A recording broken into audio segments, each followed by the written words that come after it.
call the Fiscal Committee meeting to order.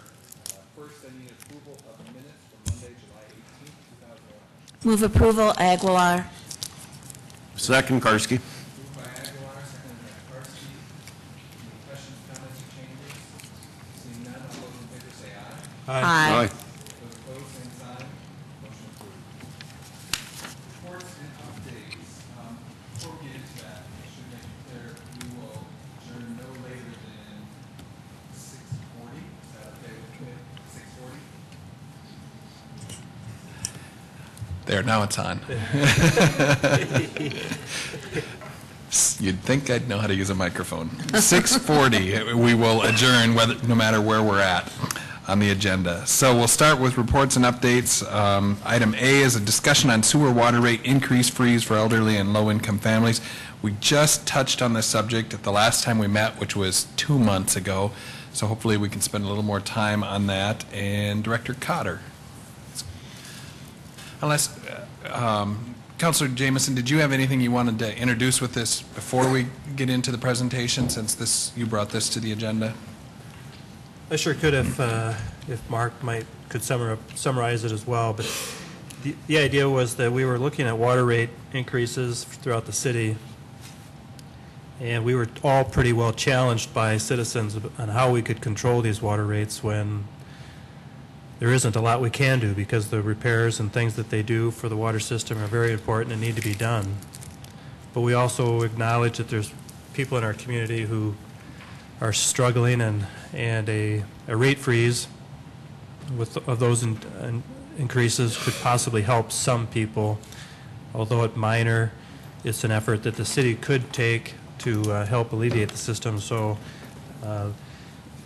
much like the property tax freeze that the elderly receive from the county, that was really where this idea came from, and an example that it's already implemented in the county and possibly the city could look at. And I asked Mark about it, and I appreciate him being here today.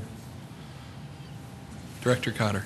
All right. Thank you. Mark Cotter with the Office of Public Works. I also have Dean Borkhardt and Trent Lubers with me as well. We've talked about this at different levels over time, and we can hit on a couple of the key points and then just be here to answer some questions.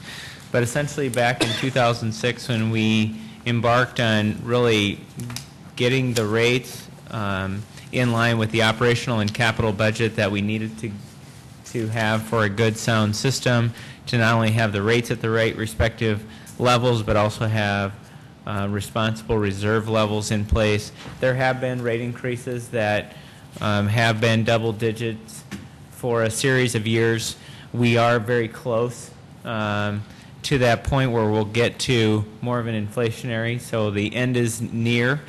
But this has been a good discussion to see what other cities do, and quite frankly also what the city of Sioux Falls already does. And so with that, we have always approached setting our rates at a cost of service, and so you pay for essentially what you use and no more. And we also have, with the council's leadership, we have a 4-tiered structure in place that really is weighted for the more you use, the more you pay per unit.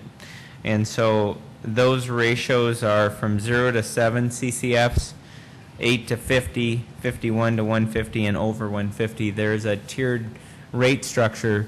For the people that actually are high water users, you pay more. If you are very conservative with your water use, you pay the least amount. So we have run a number of different scenarios based on what we first seen initially was if the first requirement on a rate freeze was that you qualify for the property tax abatement. We looked at about 14 to 15 of those earlier in the year. The majority of those had 3 consumption units in a monthly basis. There was a few at 4, so we rounded up to 4 to really find out what that average water user is paying that uses 4 consumption units. And I can go through a couple of those numbers if that would help. But And since we're very close to 2012, and there'll be a rate increase that goes into effect January 1 of 2012, we're going to reference 2012 rates, if that's okay. And so for a water user, after January 1 of 2012, your total water bill for 4 consumption units would be $16.22. So in essence, if you were to look at just the water bill and you looked at potential offsets, whether it be 10% or 20%, that would be that's the number you're starting with. And one of the things we've really strived to do is continue to deliver very high quality water at a very low cost.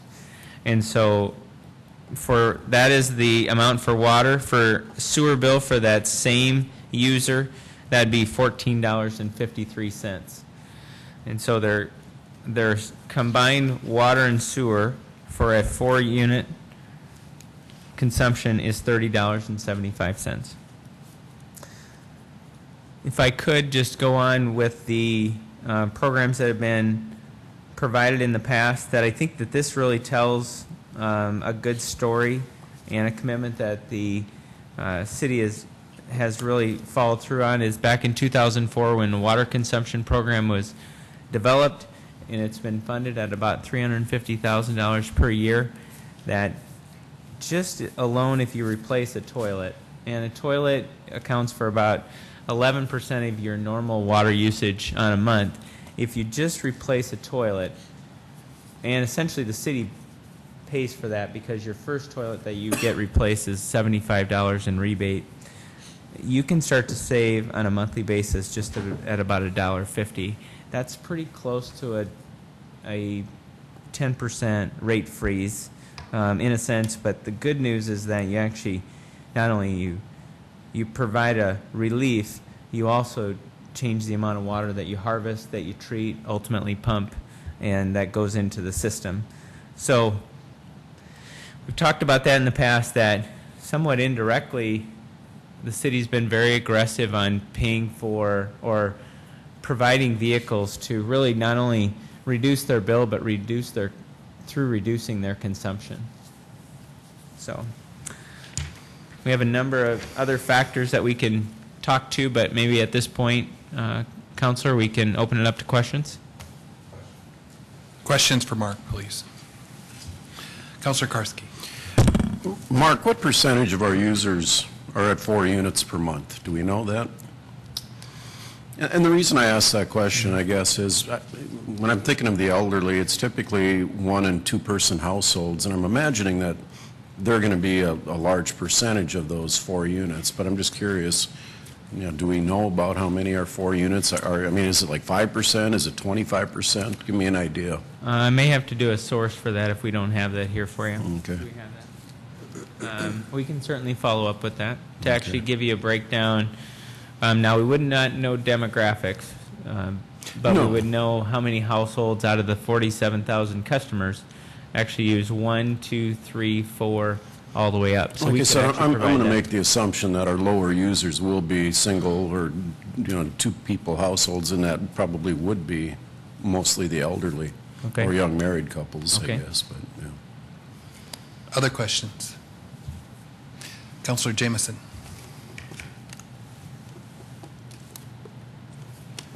I'm not trying to make this too complicated. In all fairness, there's a bit of relief that occurs to an elected official when they can offer a program like this to individuals in our community who are struggling. The bottom line comes to exactly how much money would we potentially be talking about. And I think the question might be then is if you have any reference to the number of people in our county who are taking advantage of the elderly freeze, could you transcribe that over to our water users and just give us an estimate on what kind of dollars we would even be talking about? Okay, let me just check a number here. If I could, the intent was to freeze the rate at whatever the rate is. It wouldn't be a reduction, or it wouldn't be a discount. But if they applied and they met the application, much like the property freeze, it would just freeze their rate until some date when they passed away. Okay. What we have right now through half the year back through July, we had about 49 people in the city that qualified for the county abatement. So then we doubled that for 100. And then if you then equate that up, now I'm assuming that this is a monthly amount, that it would...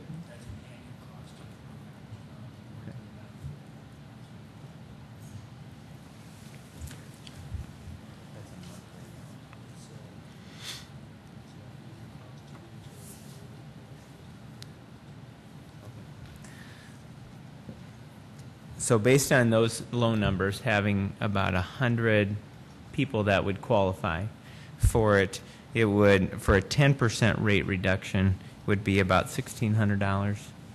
15% would be about $2,400, and then 20% rate reduction would be about $3,200. So the cost of the program is small, but also is the offset. Go ahead. The 10% reduction, On water. why are you using that number? Because that's our rate increase for next year? No, we were just running a few different scenarios, not knowing what level that the council wanted to talk about. So we ran one at that, just at 10%, 15%, 20%. What's the rate increase for next year? I can't remember. On water, it's 14%. Gotcha. So that's really the number I think we would be talking about, 14%, roughly. Okay, so then the frozen rate, to freeze it back to 2011, would be just under $2,000 for 100. Other questions? If not, I have a couple.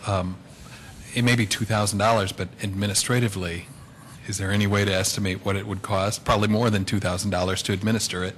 I would expect, and I think that's one of the cautions that I would ask, is that I would caution you to institute a program that would ultimately cost in service more than the offset actually provides.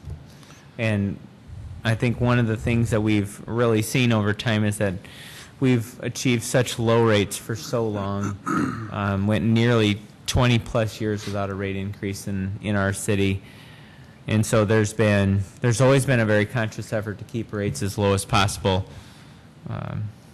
But the recent rate increases have been critical to making sure that we meet our expenses but also build out our capital.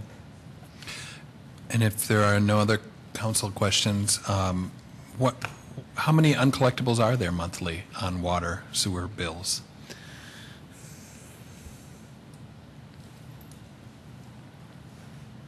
Dean Borkart, Public Works Business Operations. It will vary greatly from month to month, period to period. We can see a volume nearing, much greater than 100 per month if you're looking at that, that as far as an application rate. But there again, I would probably say that I would reach out to utility billing manager Perry Octoff and get you a spreadsheet of the last few months to kind of give you a volumetric rather than trying to estimate what it would be. And even on those, we wouldn't have a sense of how many of those would really qualify under such a program either, would we? Correct. It's just whether they're current on their bill. It has nothing to do with their income or what guidelines they would meet. And Dean, do you work? There are nonprofits that help people with their utility bills. Do you hear from them at all? I checked with one of them, and they told me that water and sewer is rarely an issue because it is their lowest utility bill. But have you ever talked to any of those organizations? Trent, I believe, did you reach out to the county as far as from a standpoint as a communication? We heard very similar thing as, they do offer relief as far as meeting their bills or making some of their payments along those lines. But we have not seen, we tried to get a volumetric there again to give you a better estimate from a standpoint of how many we think would qualify for the program and how many would use it. They said the same thing along the lines of that they aren't seeing a lot asking for the water or sewer bills to be paid. Okay. Thank you. Mark, did you have anything else on this issue? That's all we have. It's obviously it's continued to be a good discussion. we are very close to turning forward into more inflationary rates, and so the larger rate increases that people have seen in the very near future will be back to inflationary rates, and we'll work to keep it there. Any other questions or comments from committee members? Greg? If I could just maybe wrap this up. Yeah, I like the idea of fixing a problem that really exists when we have a problem. It doesn't appear as though maybe this is a true problem for us to address. But we certainly got an earful during our hearings, and they'll continue. Certainly maybe from a vocal few, but I guess administratively I'm not probably buying the fact that it's a big problem, but maybe it is. I would think with your computer system you could flag it, freeze it, no big deal. But I do like the idea of solving problems, and if we haven't identified a problem, then maybe I can't justify carrying this any further. I thought it was a good, healthy discussion for us to have, but maybe we'll have to revisit this later if we can't settle anything now, I guess. I think that's probably a good approach, down the road as you watch the rates. Maybe it's a discussion a future committee should have again, but I think it was a good discussion.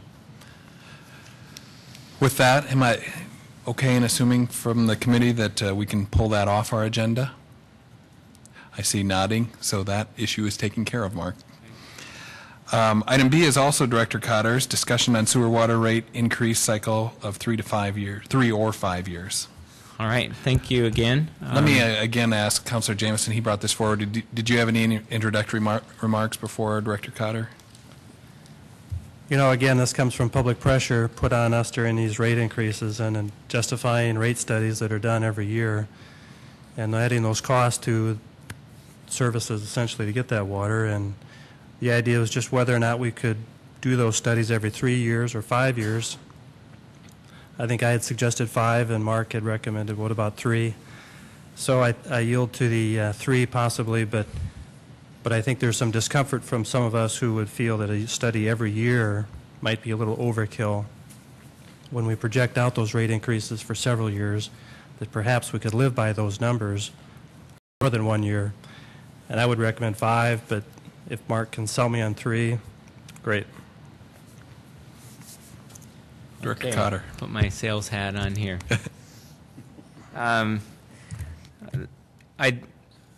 This is a good discussion, and I think that once we get through some of these large corrections, just like we've talked about, we'll feel more comfortable. Right now, from a water utility standpoint, the one thing that we're working closely with Lewis and Clark on is ultimately what will be our cost of water. We've got drivers in the model that provide us that information. But once Lewis and Clark is delivering water by next March or April, and we have a solid foundation of what those rates ultimately will be, because they have to operate their plant, and since their plant will first be turned on next year, they'll get a good sense of what those costs are. That's probably our largest variable in our water system, that if our assumption's not correct and we're locked in for 1 to 5 years, it's not something that you'd want to probably open up. Probably something similar to what happened this last year with the mid-year rate increase. It's something that's not on the typical cycle. On the wastewater side, as you know, we're actively writing the regionalization study, and that will not only address Harrisburg, but Brandon and those other outlying communities, and that's a key component in the wastewater study. And again, I would not want to get you locked into a 5-year plan that ultimately, until that variable is tied down, that we're solid. Now, by the time we do the rate increases of next year, we may have the wastewater one firmly tied down, and so that we can certainly talk more about that. I think one of the comments that we talked about internally today that hopefully helps is that when we get a chance to relook at the numbers each year. And I know on a macro level it looks like a lot of money for consultants, but it's typically about 0.1% for that consultant work to actually generate the model and ultimately share the results with us. But it's key to us that when we actually when we make that projection, for example, on the water, we projected that in the out years of water in 2013 that we would, and this was 2 years back, that we would still need another 14% rate increase. Doing this on an annual basis, we've found savings in certain projects. We've seen reductions by harvesting more well water than surface intake water. And so we were able to actually make our projection for 13 at 9% instead of 14%.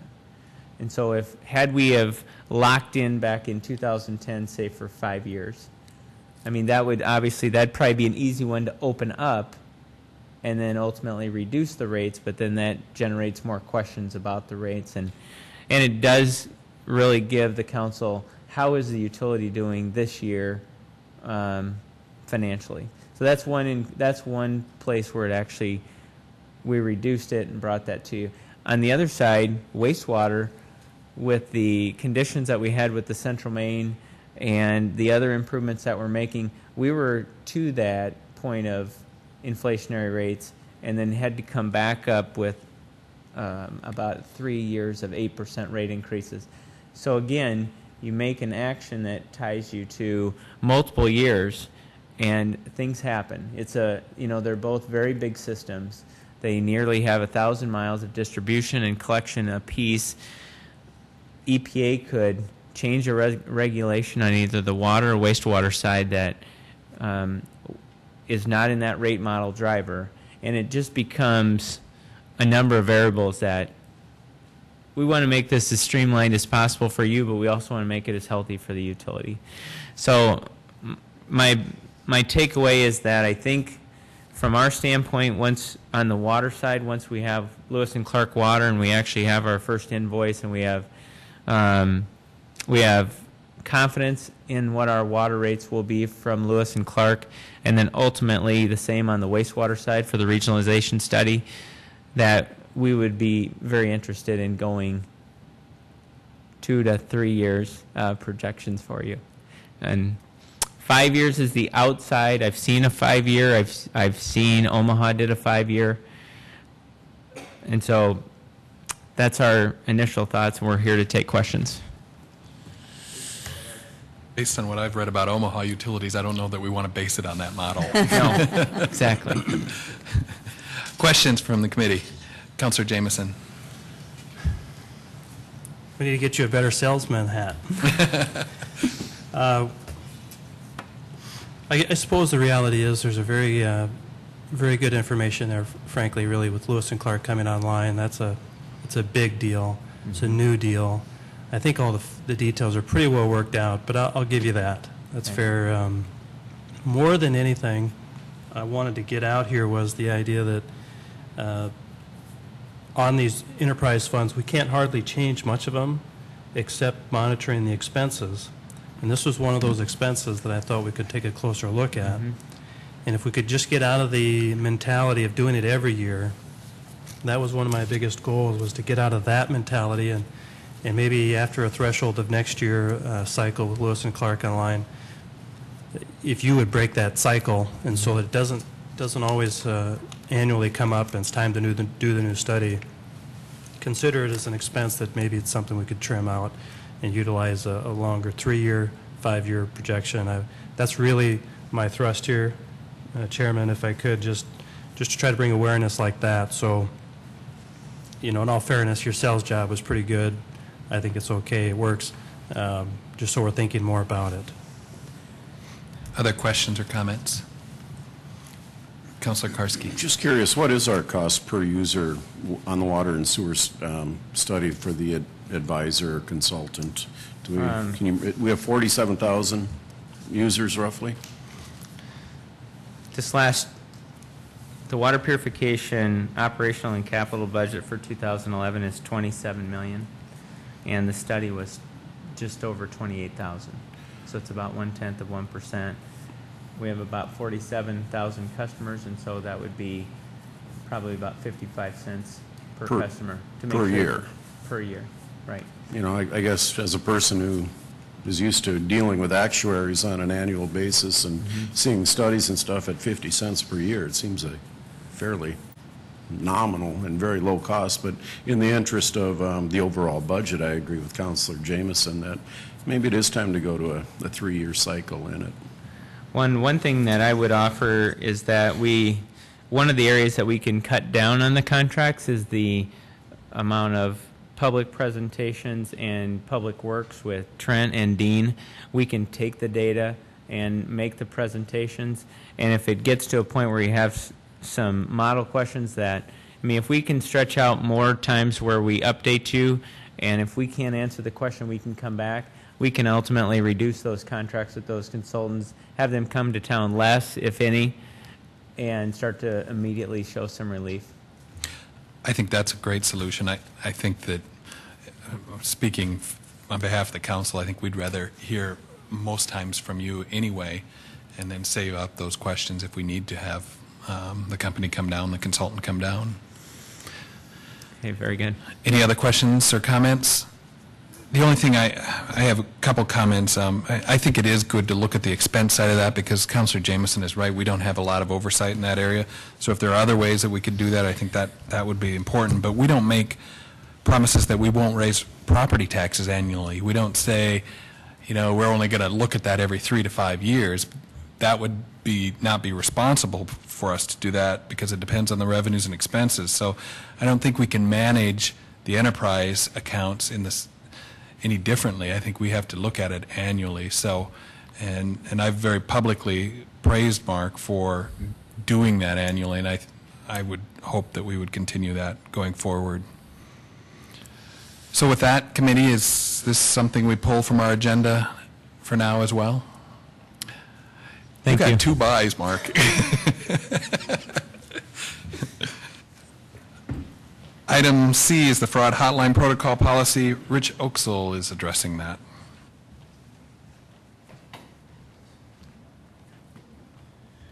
Rich Oaksall from Internal Audit, and I have hard copies for you. They were electronic attachments to the agenda, but you may want a hard copy to look at here. So, While he's handing that out, I should have said at the front of the meeting, there are no action items today. These are all just informational points.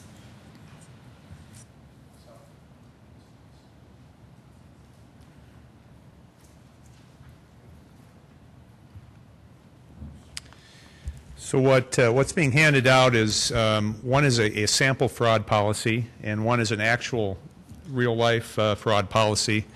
The real-life one is from the South Dakota Board of Regents. I just got that off the internet. And the sample one is from the Association of Certified Fraud Examiners, and it's designed for a corporate enterprise, but it can be adapted to a local government very easily. Where this comes from is we've had a fraud hotline for, I think, since 2008. It's been active. We don't get a lot of activity on it. The first couple of years, we'd probably have 1 call a year, 2 calls. The activity's picked up slightly in the last year. Maybe we'll get maybe 3 or 4 or 5 a year. So it's not like it's just coming in constantly. The calls come into internal audit. They come in by email. When the person calls, they get in touch with a person at the network, which is our provider. That's down in Georgia. They listen to the call. The person doesn't have to give their name unless they want to, and it's been our experience that they do not want to give their name. And then the next day or the same day, I'll get an email with basically a description of the call from the interviewer, and then from there we take it for action. When we first recommended the fraud hotline, we suggested that the city have a fraud policy. That, for various reasons, that never came to be. We still don't have what we call a fraud policy, or actually even a protocol for how we handle the hotline calls. But I think it's at that point where that would behoove us as a city to have a written protocol for who's responsible for what. You know, what I especially like, if you look on the very last page of the sample fraud policy, there's a matrix there. And it's designed for corporate, because you'll see something like, public relations, they'll have that in the matrix. They'll have investigation unit. That wouldn't be something we would have. But what I like about that matrix is it just kind of, in one page, it kind of highlights who's responsible for what. And we could do something similar to come up with a policy of, for example, controls to prevent fraud, number one. And they have, pretty much everybody has a secondary responsibility or a shared responsibility for controls to prevent fraud.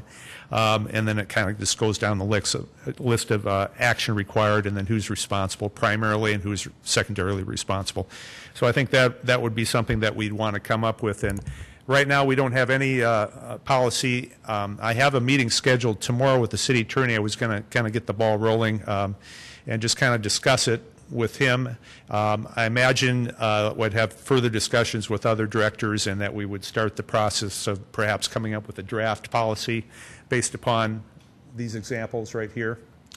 Obviously you want to define what you're talking about, what actions constitute fraud, and be fairly specific about that. You want to define your responsibilities, who is responsible for what. You want to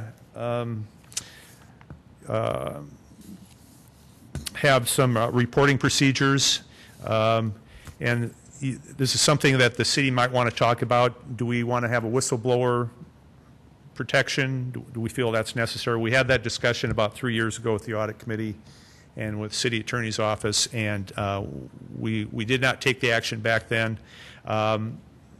That's another thing. That do we make that part of the fraud policy? Do we make that a separate policy? Do we think that what we have in place already is sufficient to protect employees from retaliation if they were to make a complaint? So there's a lot of things there to look at, but I think we can get the ball rolling based upon what other governments do and what other corporations do, and get something drafted. I would hope by the end of the year we could have something drafted that's been gone through various rewrites and been looked at, and that we can bring something before perhaps this committee to look at, and that we eventually adopt it by ordinance. So that's where we're at right now, and I'd be happy to take any questions or Questions for Rich Oaksall? Does the committee agree to wanting him to bring forth language for consideration before the end of the year? Okay. Councilor Jameson. I'll make a comment. As a member of the audit committee, we found it extremely difficult to navigate through the process in a well thought out, planned manner. And I think having Rich do this work would give us the tools and the audit committee to handle those fraud tips when they come in appropriately. So I would urge Rich to keep working and come back to us with a plan. Deborah and I talked earlier today, too, and did a little checking. There isn't in state law anything protecting whistleblowers either. So I would ask that you also draft something there that we could use to protect in city government anyone. Yeah, I think you're correct. When we looked at it 3 years ago, there's some states that have that in law, like California, for example. South Dakota, I don't think at the time had anything, and apparently there's nothing anymore. But is our October meeting too soon to have drafts to us? that might be a little soon, because we'd probably have to meet with several different directors and do some drafting and emailing back and forth, and that Okay. might be a little early, I think. November? Maybe November would be more practical. Jamie, can we schedule that for November so we have that? All right, anything else for Rich? Very good. We're moving right through. All right, thank you. Next is the Land Management and Financial Management Software Project Update, and Tom Huber is presenting that.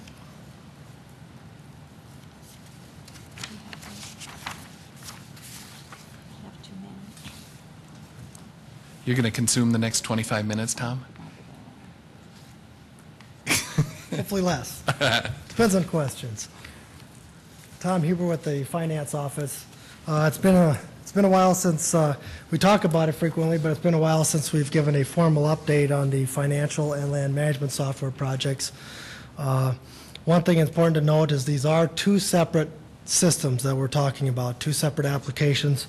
The financial system obviously includes the accounting, but also would include the purchasing and the HR, payroll, and all those suite of applications.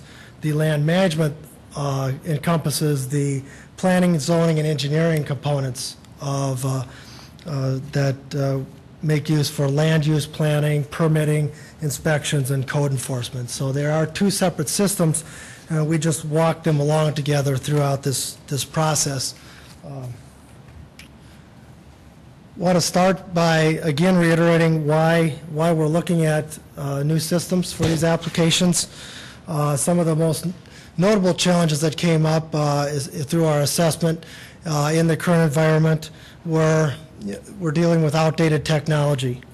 We're in a consumer-based market where technology is changing the way we live, the way we learn, the way we work, and the city needs to leverage that technology as well as our customers, both internal and external, and including you as a city council, would expect nothing less but to be using new technology to make ourselves more efficient and effective in running government. The outdated technology obviously adversely affects our workflow functionality with multiple entry points for data being entered once, twice, 3 times in different components of systems, far too reliant on manual and paper-based processes, and which limits our ability to have access to key information or information in a format that is needed by the users. To that end, developed a lot of custom applications, which again is not an effective use of our IT resources, and the system lacks integration points. So as the picture suggests, we are still above water, but it's becoming more and more difficult to stay afloat using the technology we currently have in place. And we're essentially bailing water by using Excel spreadsheet and custom applications. It's just not an effective use of resources. What do new systems provide for these two applications? It allows us to automate our workflow and leverage technology to allow the technology to process the data and allow us to use our human resources to analyze the data that's already been captured and to provide quality information. It allows us to redesign outdated business practices to be much more efficient and effective. Again, get rid of some of the paper and the paper processes. Use the electronic form of transacting business to a much higher degree. We'll provide critical integration points for necessary to stop the redundant data entry, provide a better user experience, and give users the confidence that they can rely upon the system to provide real-time access to information that's available fast. It's in a format that they can use, and again, entered once and allowed to report out on several different information points, not only for financial information, but also for tracking permits and inspections, code enforcement activities, and coordinating activities associated with land use inside that land management system. It's also something that you've seen in the audit reports frequently that talk about the internal controls. The system lacks some of those internal controls. Thus, we have manual processes to do those. And again, it's just not an efficient use of resources. And finally, it allows us to conduct business online, both internally and externally, and leverage online capabilities for both citizen access, your informational needs, managers and departmental users' information needs as well. What has been completed to this point? I won't go through all of these, but it's been a very objective, deliberate, inclusive, and thorough process that we've conducted. We've spent a lot of time with all the users identifying the technical system and functional system requirements so that when we completed the action plan and issued requests for proposals, we knew what we were looking for in a new software system. We want to make the right decision the first time. We have conducted on-site demonstration with the vendors and have completed the initial evaluation. So what remains is selecting the right software vendor for the city of Sioux Falls. To that end, we have 2 financial software companies that we're reviewing, Lawson and Tyler, and 3 land management software companies, Intergov, MSGovern, and Acela. And all of these are well represented within the city's peer group and have had recent implementations. In the case of the financial management system, Lawson is currently being implemented in the city of St. Paul, Minnesota, and Tyler is being implemented in the city of Madison, Wisconsin. You'd find similar things with the land management software companies. So the plan is to wrap up our final evaluations and have a final contract prior to year end. And once a contract is in place, again, it's a 2-project approach and will be phased implementations. Both of these companies have, these products are made up of multiple modules, which allows the city to break them up, phase them in, and not overwhelm our resources, both financial and human resources in implementing these products. Quick look at the city's project team structure. You can see we have a 5-director joint steering committee. From there, the project's broken down into, the 2 projects are broken down with the project sponsor on the financial side and on the land management side. In the case of land management, you have Chad Heavey and Kevin Smith, who are the two people that will provide the overall direction for the land management project, and then myself on the financial management side. And then Kendra Simmonsma will be the project manager for both of these projects to make sure that they are well coordinated and they are successfully implemented. And as well, we'll have project teams associated with these. Funding this, as we've discussed before, is through the Technology Revolving Fund. This is an internal service fund that we've talked a little bit about in the budget presentation. It's one of those buckets. It's operated much like an enterprise fund, like for utility services, only we're charging our internal customers, the other funds and departments of the city, on a service basis. Right now, the technology fund is used already for hardware, and going forward now is being used for software as well. And that includes the financial management software, the land management software, and the document management software, which we already selected a vendor and are moving forward with the implementation of document management solutions. We can assure you that this is one of those projects that will have a high return on investment, given what we went through earlier about the use of technology. It will be, again, a high return for the city's investment, as you combine the robust capacity of these new systems that are integrated and adapt to changing technologies and changing needs of the city, to the ability to re-engineer some of our business processes to allow us to work smarter and make more efficient use of our human resources and decrease the amount of overhead and instead providing more service on the street, along with the ability to provide improved access to real-time quality information and the ability to conduct more business online will all add up to a more effective and efficient government for the city of Sioux Falls.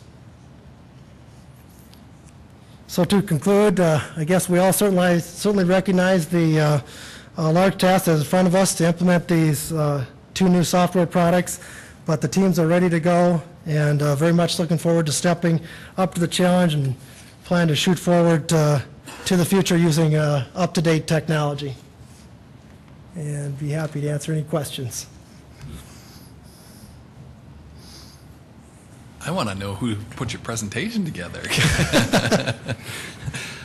Questions? A lot of help. We just a comment, we should have a cheese factor award. We can't compete with the Cotter graphics on the some of the charts and graphs. So, Any questions for Tom? Well, Tom, thanks for your leadership on this project. And I know in the private sector, we're going through a similar process in our company, and it's a major undertaking, and I can't imagine at the city level how big it is. So thank you for leading it. You're welcome, and we'd be happy to come back at any time and keep you updated as to the process as we go along. We'll just rely on you, I think, to tell us when you want to update us on the process. Yep. Okay. All right, thank you. Are there any other items for the committee? That's the end of our agenda. I think the next meeting, since we did get through so much today, we will, in October, take up the Sioux Empire Fair city sales tax. Jamie, if we can make sure that the county administrator and county commissioners and fair admin staff knows that we'll be addressing it, so if you could communicate with them, that would be helpful. Anything else? If not, may I have a motion to adjourn? Moved by Second. Jamison, seconded by Aguilar. All those in favor say aye. Aye. We are adjourned at 6:23.